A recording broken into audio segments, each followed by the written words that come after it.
Hello everyone, welcome to Madridista Notes. I'm going to be previewing the match against Real Sociedad that Real Madrid is gonna be playing tonight at the Santiago Bernabeu. And after a long time, we are back to the Santiago Bernabeu in La Liga. We have been playing away matches in the La Liga so far, so it's good to be back at the Santiago Bernabeu at home and in front of our supporters with the home advantage, with all the support from the fans. It would be a really exciting match. And because it's a top of the table clash, Real Sociedad are only 3 points behind us in the league. They have 38 points. Right now, we have 41 points. Barcelona won last night. So, rather, right now, Barcelona are sitting at the top of the table with 47 points. So, they have a 6 points gap right now. So we definitely have to win this match. We need to win this match to cut down the 6 point gap to a 3 points gap. We cannot really go behind that much. So in the middle of the season, and it will be really hard to climb back up. So while Real Sociedad are not in their full physical capability because they have some 8 9 players injured as well. We are in the same boat too. We have Alaba, Carvajal, Vasquez, Chouameni, Mendy, around 5 6 players injured from our team. So it's a level playing field, to be honest, when it comes to injuries. So we don't have to worry about uh, some of the players that poses a lot of threat from the Real Sociedad team, like David Silva. Some of their players will be really a handful, like the striker Real Sociedad has, Sorloth. He is a handful. He has been in good form.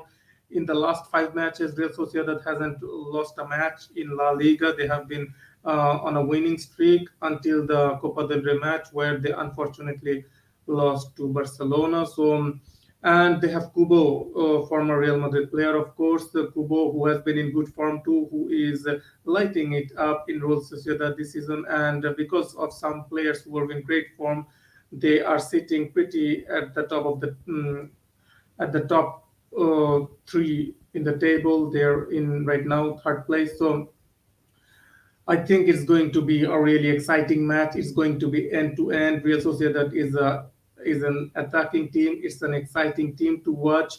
They are not some of the teams who are going to park the bus, make two, 10 players in front of their box. They are not that kind of team. They are gonna be on to us. They are gonna be on our neck. They are gonna be attacking us. They are gonna be looking for all kinds of opportunities to score and kill the game.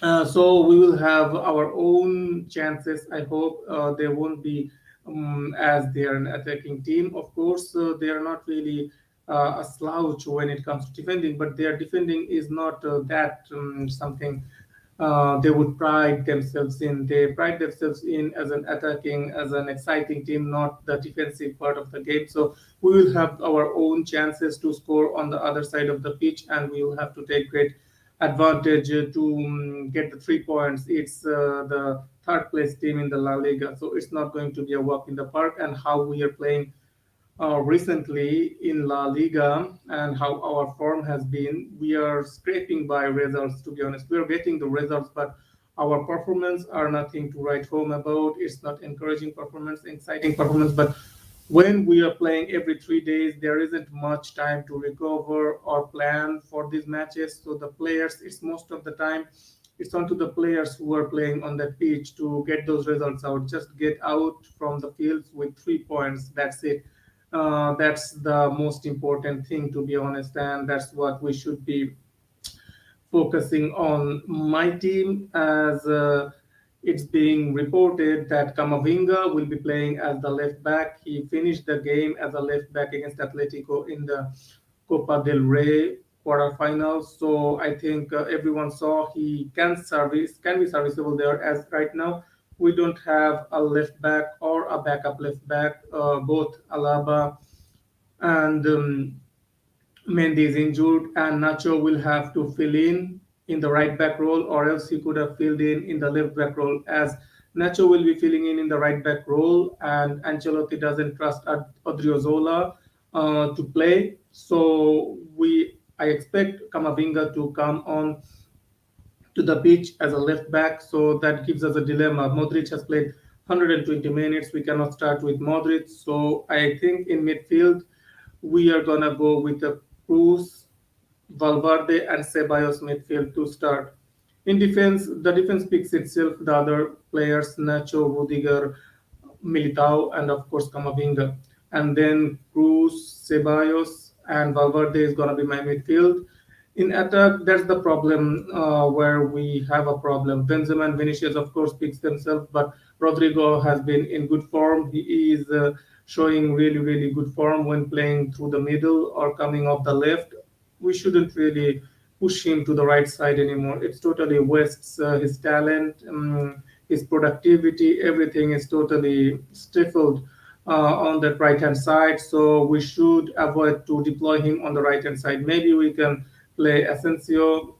I don't know. The attack, we'll have to see what Ancelotti does. I would go with Asensio if we are playing a 4-3-3, and if we are going through for a narrow 4-3-1-2, I wouldn't be adverse to it because then we can play both Rodrigo, Vinicius in the team. Rodrigo will play in the second striker or the attacking number 10 position, while Vinicius and Benzema will spearhead the attack at the. I think that could be a really good option for us because we don't have currently a team for a 4-2-3-1 because we don't have that double pivot role. We don't have that player. We don't have Chouameni in the team, so we shouldn't go for a double pivot. If we want to go narrow, it would be suit our team right now because our but then we will lose depth or wide on the wings because our fullbacks won't be making those overlapping runs. Maybe Kamavinga, but Nacho is not a fullback and he won't be able to make those overlapping runs. So it will be a really narrow formation. So we'll have to wait and see. Let's check out some of the stats between our two teams. Let's see how we compare to this Real Sociedad team in some cases. And the goals per match, Real Sociedad are scoring 1.6 goal per match, while we are scoring 2.2. So we are ahead in this aspect. Goals conceded, Real Sociedad is conceding one goal per match. I think we are not far behind. We are scoring zero point 0.9, so almost one goal per match. So both our defenses are not really doing that great. So we are, I would say, equal in conceding goals. Average possession, Real Sociedad goes with a 55.5%.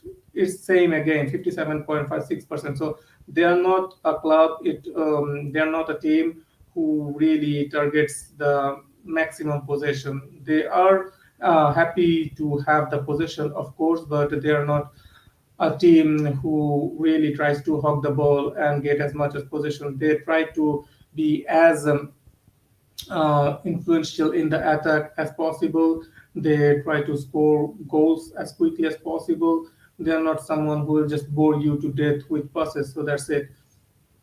Clean sheets, Real Sociedad with 7. Let's check Real Madrid. We didn't have keep many clean sheets this season really. Only 4 clean sheets out of 17 matches. So that shows how bad we are defending this season. And expected goals, yeah, I don't care about that. Shots on target per match, that's good. 5.5, 5.6. Again, equal. We are equal in lots of cases with Real Sociedad. It's just our team is has been more clinical because we have a striker like Karim Benzema, and Valverde had been a really rich vein of form in the first half of the season. Big chances created. Again, you can see Real Sociedad 42, Real Madrid 42. It's equal in many, many stats. It's gonna be a hell of a match. Big chances missed. Real Sociedad 33. Let's check Real Madrid 31. So again, it's close. We are just divided by really, really small margins here. Accurate passes per match 382, 519. At least something we excel in accurate passes, and we have midfielders like Cruz and Modric, so we should excel in this thing at the very least.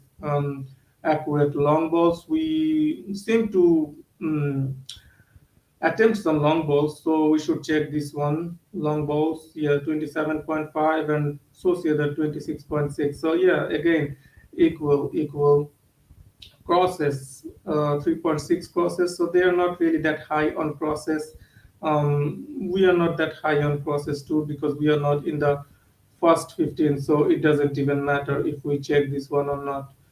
Penalties awarded Real Sociedad 2, Real Madrid 7. We have been fortunate with some penalties this season where we were not getting any clear-cut opportunities, and we got fortunate with some penalties. So yeah, I won't really knock on it. Hopefully, we got penalties in future too. Interceptions, that's a really important stats. Let's check this out. Interceptions, Real Madrid with 7.7 and Real Sociedad not in the first 15, so they haven't been really great with interception. But yeah, most of the teams are in the 7 categories, 7.7, 7.3, so it's almost equal anyway. Clearances per match, 17 for Real Sociedad. Let's check Real Madrid. Yeah, again, we are not in the top 15. That's not a good indication. On the 11 clearances per match, when they have 17 clearances per match. So Real Sociedad takes the cake on this one. Okay, possession one, final third per match. This is really important. Real Sociedad they press well, it looks like, but it's again close, 5.7 to 5.3. It's really close. Penalties conceded. Real Sociedad has conceded only one penalty, so they are not a team who concedes penalties. Where we conceded four penalties. So yeah, Mm, we can see our defenders make a lot more mistakes than Real Sociedad. It looks like. Okay, that's it. That's all the really stats I was really interested in. Mostly, I'm not interested in the other stats. So it looks like in most of the stats. Issues, Real Madrid and Real Sociedad are really, really close. The only stats it looked like we were really ahead of them is the accurate passes per match, and everyone understands why that is because we have midfielders such as Modric and Kroos. That's the most important part. So let's talk about some transfer related news and some contractual related news. So reports came out yesterday that we are gonna offer Asensio a good renewal, and other reports came out that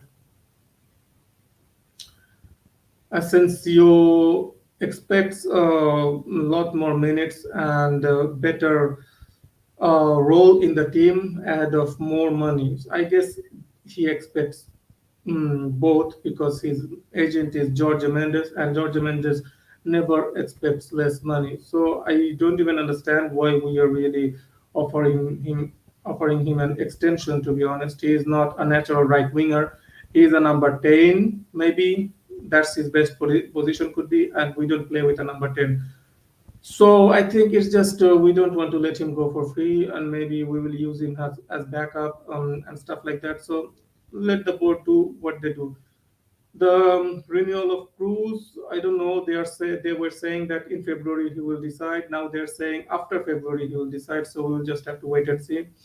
Modric's renewal, it looks like it will happen. They will just drag it out like they always do.